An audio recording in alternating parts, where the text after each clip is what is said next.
Hi Jane, welcome back. Hi Sharon, thank you. And welcome Jack. Thank you for being here.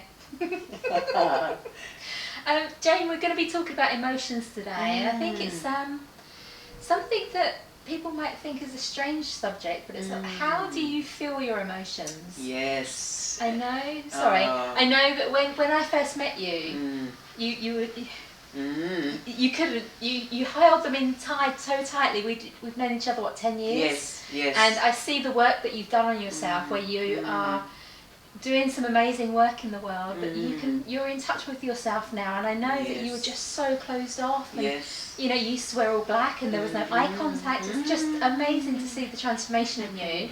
And so I think you're one of the best people that I know that can talk to the viewers about this, about how did you do that? How did you go from shutting everything inside to being able to feel them?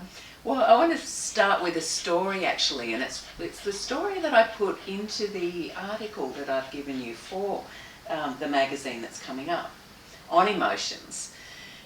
And the story is this, is that I wrote a book on menopause a couple of years ago. It's called Thrive in Midlife.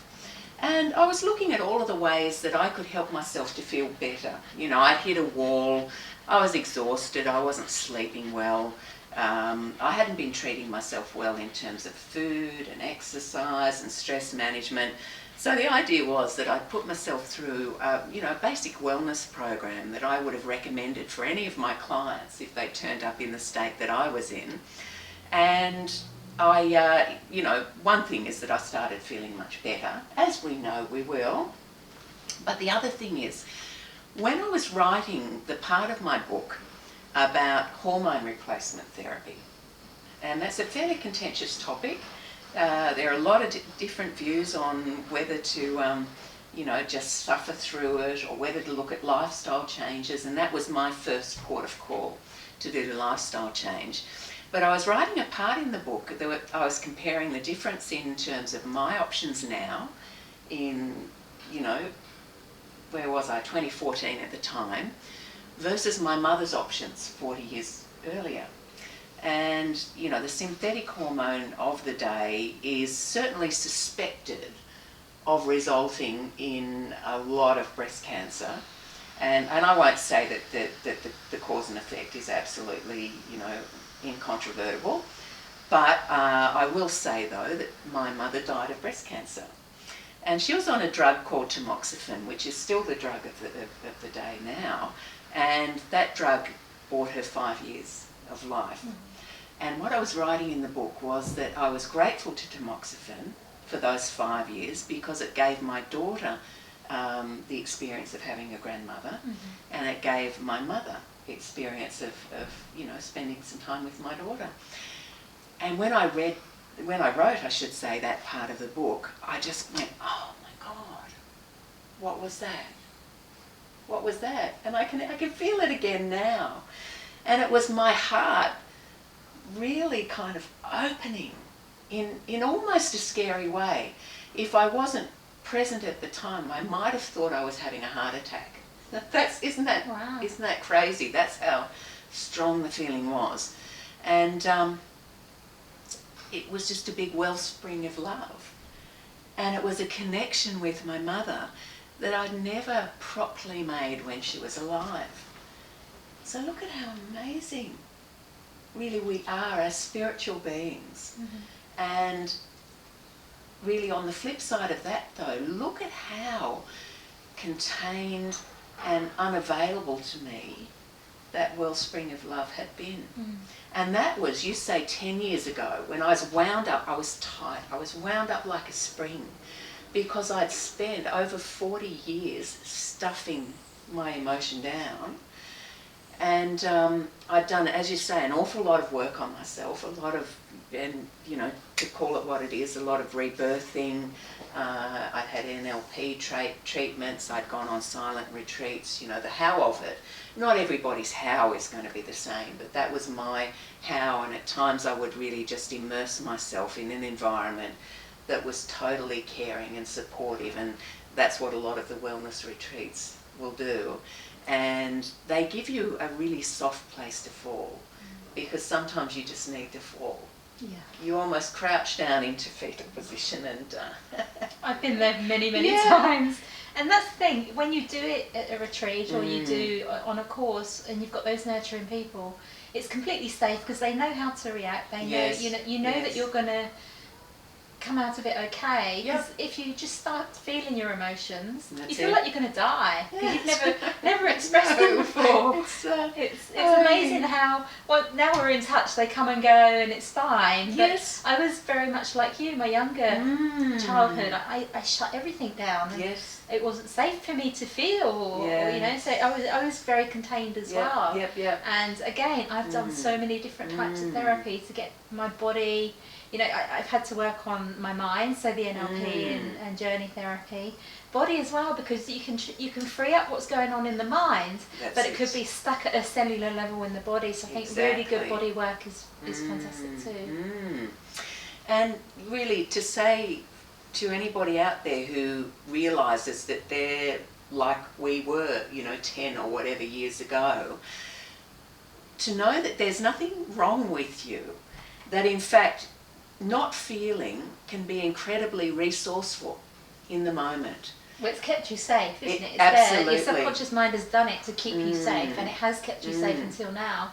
Unfortunately, bottling it all up, we hang on to the strategy for much longer than we need. Yeah, and causes disease in the body. So what we're aiming to do is to free up the disease within the body. That's it. And I learnt my strategy in the womb. And I only knew this from the NLP training that we were at together, Sharon. I only learned at 45 that I was a surviving twin in a case of vanishing twin syndrome. I'd never even heard of vanishing twin syndrome at the time. But of course then in the womb, when I was losing almost a part of myself, the twin that I lost there taught me a very important lesson at the time, and that lesson was don't feel your feelings, because they will overwhelm you and they will ultimately kill you. In that moment, that was the truth. But of course I carried that learning on for much longer than I needed to. And boy, the old peeling off the onion skin in terms of getting to just the essence of ourselves, to that place where we can freely feel our feelings. And I don't know that I'm really even there yet, Sharon, to be perfectly honest. There'll be times when I catch myself lapsing back into old patterns. And this is a bit of the how-to as well. So we talked about the things that you need to invest time in, and you need to be kind of brave about, if it's about going to retreats or getting one-on-one help to, you know, to get to the bottom of what's stopping you from feeling your feelings. But there are things that we can do ourselves as well. And I've got a technique that I use and that I certainly recommend to any of my clients, and it's a 3 minutes 3 times a day. And it's just about stopping, being quiet, being still, and feeling into your body. Because the best tool we've got is our body in terms of accessing locked in emotion. And there's the good side and the bad side of that, because that's what pain is. So we want to be able to release that emotion, but you've got to get to it first. And the way to it is to recognise the pain. But you're only going to be conscious and with that pain if you stop for a moment. Or I actually help my clients to be able to stop for 3 minutes, 3 times a day, and just feel into their body. And then to ask, well, where in my body am I feeling pain or tension or discomfort, whatever the word is for you? And then just notice how you can transform that by breathing into it and just imagining the breath, teasing it out. Whatever word works for you, there's different things. People might notice the breath, just taking the darkness out of it, or just helping it spread out so that it's not as dense. And then just imagine breathing it out with the out breath. So there are a lot of strategies that you can do just comfortably sitting by yourself. And I do want to say that it's worth, if you're feeling like this is all too big of a mission, too big of a problem, then call on someone like Sharon or myself, or any of the experts in Global Healing Exchange, because we've all been through this stuff. I don't know everybody individually, but I reckon I can say with some degree of certainty that we've all been through this stuff. So I think if you're an expert in what you do as a healer, you've had to have cleared a lot of stuff yourself. Yeah. So we would have gone through this over and over and again, and as you said, it's never ending. Because we're always uncovering stuff. And at the moment, I'm extremely busy, and I can find myself going into the old adrenal workaholic mode. I can see myself going it, but I've got strategies to stop me now. That's it. Which is good. Yeah. Whereas before I wouldn't. So I can get to sort of, I don't get to breaking point anymore. I get to sort of up here. Okay. But my aim is to sort of be down here. That's it. But it's, rather than being up there, I'm sort of halfway now. So much it's better. only, and I think we're all, none of us are experts in dealing with our emotions and walking around emotionless or in touch with everything, because ultimately we're human beings and it's a work in progress. But I just think that any of the experts, and us in particular, have gone through quite a lot of stuff, because not everyone felt that it wasn't safe to live, or they didn't have that. A lot of people have always been in touch with their emotions.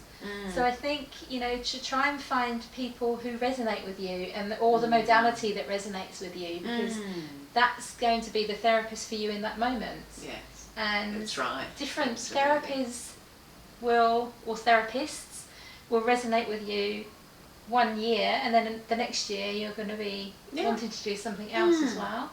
Time to move on. Yeah. Great.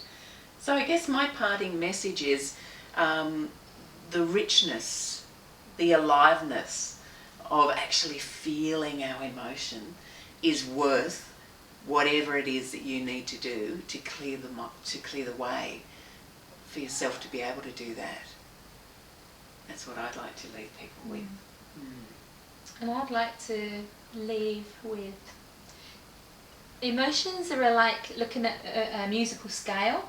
And you've got, all of the perceived bad, depression and anxiety and all down here. And then you've got the joy and the elation all up here. And I think if you cannot feel these, it's a bit like being on antidepressants, where they're sort of stuck in that grey, the mid thing. You've got to, life is about feeling all emotions. And I think it's amazing, depression and anxiety, it's there telling you that something needs changing. True. It's not a bad emotion, it's just something needs to be changed in your life. So once you're in touch with your emotions and you can feel them coming through you, they're only messages from your body saying something isn't right. And then when you're feeling the love and the joy, something is right, and you get more of that. True. So there's nothing to be scared of feeling emotions. It's just your body is you're just getting in touch with your emotions and your body. Lovely. Lovely. Yes. So Jane, I know we both ramble. If anyone wants to find you, where will they find you? So I'm at wellnesscoachingcollective.com. Wonderful. Thank you for coming in. Thank you, Sharon. And thank you, Jack. Thank you for coming in.